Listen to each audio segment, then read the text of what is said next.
Terminada la Segunda Guerra Mundial, se conforma la Asamblea General de las Naciones Unidas, de la cual emana la Declaración Universal de los Derechos Humanos, que está conformada por 30 artículos que reúnen los derechos fundamentales de las personas.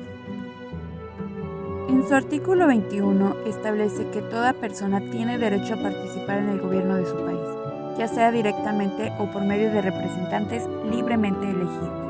Asimismo, establece que toda persona tiene el derecho de acceso en condiciones de igualdad a las funciones públicas de su país y que la voluntad del pueblo es la base de la autoridad del poder público. Esta voluntad se expresará mediante elecciones auténticas que habrán de celebrarse periódicamente por sufragio universal e igual y por voto secreto u otro procedimiento equivalente que garantice la libertad del voto. En pocas palabras, estamos hablando del derecho que posee cualquier persona a votar y ser votada. Pero, ¿cómo se llegó a este momento y qué repercusiones trajo consigo este documento? Para ello nos ubicaremos durante el siglo XVIII, el año en el que Francia generó uno de los cambios más importantes y destacables de la historia universal tras la publicación y aprobación de la Declaración del Hombre y del Ciudadano. En este siglo, en Francia se vivió un fuerte movimiento cultural e intelectual. Esto derivó en el cuestionamiento de las monarquías absolutas y el principio de que el poder del rey provenía de Dios. Ese territorio contaba con un régimen monárquico absolutista y estaba estratificado en 3 estados: el clero, la nobleza y el resto de la población, que a pesar de ser el mayor porcentaje, era el estamento que menos privilegios políticos poseía y se encontraba en una situación económica y social precaria. Por lo que el 5 de mayo de 1789, el rey Luis XVI convocó a los Estados Generales, una asamblea convocada por representantes de los 3 estamentos. En los Estados Generales se discutió el voto por estamentos o el voto por cabeza. La primera forma convenía a los intereses de los 2 primeros estados, que claramente no querían renunciar a sus privilegios, mientras que la segunda forma estaba dirigida a establecer un voto individual y a la búsqueda de mayor igualdad y justicia, pero la petición fue negada. De esta negativa es que se constituye una nueva asamblea, la Asamblea Nacional Constituyente, que tenía como propósito redactar una constitución para el Estado francés. El 26 de agosto de 1789, la Asamblea Nacional Constituyente francesa aprobó la Declaración de los Derechos del Hombre y del Ciudadano, convirtiéndose en un legado mundial fundamental de la Revolución Francesa. Este documento, en su artículo 6, establece que todos los ciudadanos son iguales ante la ley y que todos ellos pueden presentarse y ser elegidos para cualquier dignidad, cargo o empleo público, según sus capacidades y sin otra distinción que la de sus virtudes y aptitudes, vislumbrando así la noción de los derechos político-electorales de votar y ser votado. Para el año 1791 se retomó en una constitución, pero ¿quiénes tenían este derecho? Pues sí, los hombres libres mayores de 25 años. El resto, es decir, los menores de 25, las personas esclavizadas y las mujeres, debido a que no eran consideradas personas ciudadanas activas, o peor aún, simplemente no eran consideradas personas. El sufragio era restringido y aseguraba la perpetuidad de situaciones de privilegio. En el mismo año, Olympe de Gouges reclamó la igualdad de sexos y solicitó que esta igualdad se extienda a los hombres racializados. Y mediante el parafraseo de la declaración original, escribió un texto al que nombró la Declaración de los Derechos de la Mujer y la Ciudadana. Señaló el ejercicio de poder de los hombres ante las mujeres y modificó el artículo 4 por el ejercicio de los derechos naturales de la mujer no tiene más límites que la tiranía perpetua que el hombre le impone.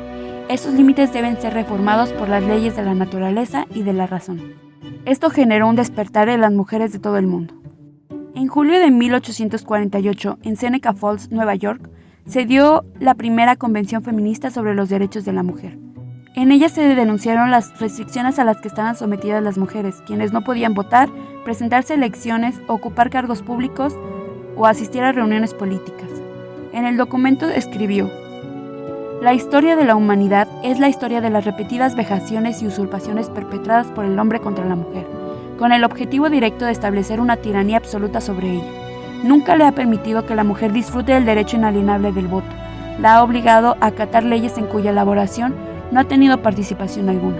En el año de 1920 es emitida la 19ª enmienda de la Constitución de los Estados Unidos, que estipula que ni los estados ni el gobierno federal puede denegarle a las personas con ciudadanía el derecho de voto a causa de su sexo. Mientras en el mundo se vivían cambios importantes, en México vivíamos nuestra propia historia. Para comenzar, regresaremos unos cuantos años. Después de la invasión genocida española y la Guerra de Independencia mexicana, en el año de 1814 es expedido el Decreto Constitucional para la Libertad de la América Mexicana, que en su artículo 6 establece el derecho al sufragio. Para el año de 1910, un conflicto armado inició en el Estado mexicano, como consecuencia del descontento popular hacia la dictadura de Porfirio Díaz, y que derivaría en una guerra civil que transformaría radicalmente las estructuras políticas y sociales del país. Poco a poco aumentaron el número de movimientos que luchaban para conseguir el sufragio universal.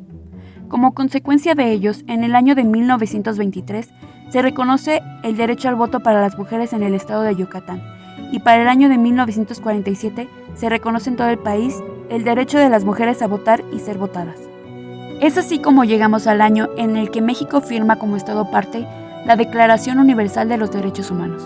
Después de ello, en 1953, firma la Convención sobre los Derechos Políticos de la Mujer durante la época del presidente Adolfo Ruiz Cortines, y se reconoció a las mujeres el derecho de votar y ser candidatas en las elecciones nacionales con la reforma del artículo 34 constitucional. En 1966 se firma el Pacto Internacional de los Derechos Civiles y Políticos, que consagra este derecho en su artículo 25, y en 1969 firma la Convención Americana sobre Derechos Humanos, que aborda los derechos políticos en su artículo 23. En 1979, México se añade a la Convención sobre la eliminación de todas las formas de discriminación contra la mujer, que busca la eliminación de la discriminación contra la mujer en la vida política y pública del país. En 1994, firma la Convención Interamericana para prevenir, sancionar y erradicar la violencia contra la mujer, que fija que los Estados partes reconocen que la violencia contra la mujer impide y anula el ejercicio de los derechos políticos de las mismas. En materia de normatividad nacional, en el año de 2007 se publica la Ley General de Acceso de las Mujeres a una Vida Libre de Violencia. En el año 2014 se reconoce la violencia política contra las mujeres en razón de género con la publicación de la Ley General en materia de delitos electorales.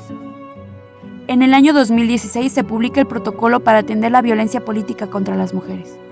Una de las últimas medidas que ha tomado el Estado mexicano en pro a garantizar el derecho al voto y a la participación política de las mujeres sucedió en el año 2020. La Sala Superior ordenó al Instituto Nacional Electoral la emisión de lineamientos para la creación del Registro Nacional de Personas Sancionadas por Violencia Política por razones de género, y se creó el Registro Nacional de Personas Sancionadas en materia. Actualmente existen 125 casos registrados.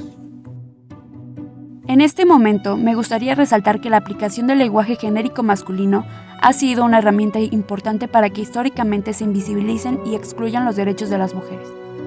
El derecho internacional ha permitido que las personas gocen de derechos que se les fueron arrebatados. Sin duda alguna, falta mucho para que estos se garanticen de forma plena. Entender que los derechos humanos son inalienables a la persona humana permitirá equilibrar los siglos de violencia patriarcal que han mantenido a las mujeres sometidas.